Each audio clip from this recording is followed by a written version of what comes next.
guys? Sterling the Investor here, and today, man, we're just gonna jump right into it. It's nothing planned out or scripted. It's Sunday, November 11th, and the market has just opened a couple of hours ago, and we're just gonna look at some charts and see what we're looking at for the week. I'm gonna just kind of share what's on my mind with you guys. So right now, I'm looking at the USD Canadian dollar chart. And I'm looking at a bigger time frame right now just to get an idea of where we're at. So what it looks like right now, we're coming into a structure zone on the 4-hour chart, one of the higher time frames that we chart. So I'm gonna go ahead and mock this up real quick. So as you can see, price right here is in a major structure zone. So then I'm going to open this up a little bit and kind of just look at a closer view of it.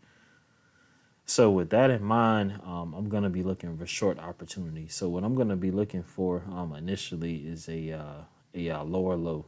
So a lower low is going to give me an indication that price is going to move down. So I'm going to look for some type of movement similar to this right here. I want to see something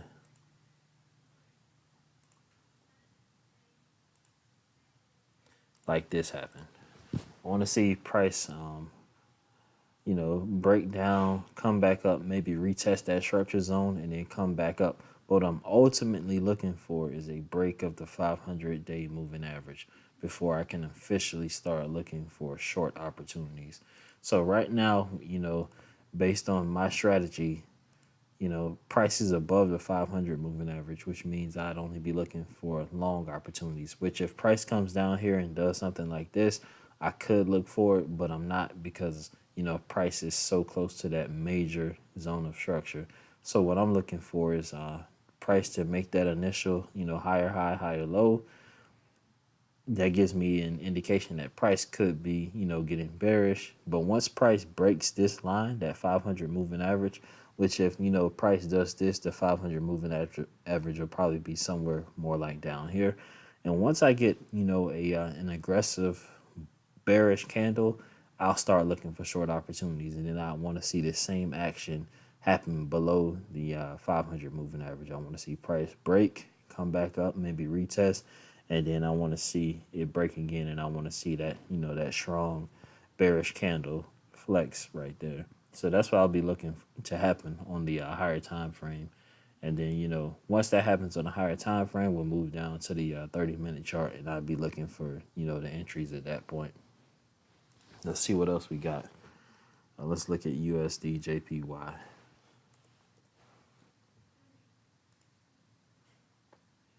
So if we go to USDJPY, let's pop back open to a bigger time frame, see what's going on. So, we don't quite have the same structure here, but we are above the 500-day moving average here on the 4-hour chart. So let's pop down to our 30 chart, see if we got any good entries that we can look for. Right now, price was making higher lows and going down, even though we were in a overall bullish condition. But looks like price is starting to push back up pretty strong. And if price breaks this zone right here, I'm going to say that 114 zone, if price breaks through there, I'll start looking for some bullish opportunities to get in there. So we'll be looking for bullish opportunities on the USDJPY. We'll be looking for a bearish break and bearish opportunities on the USDCAD.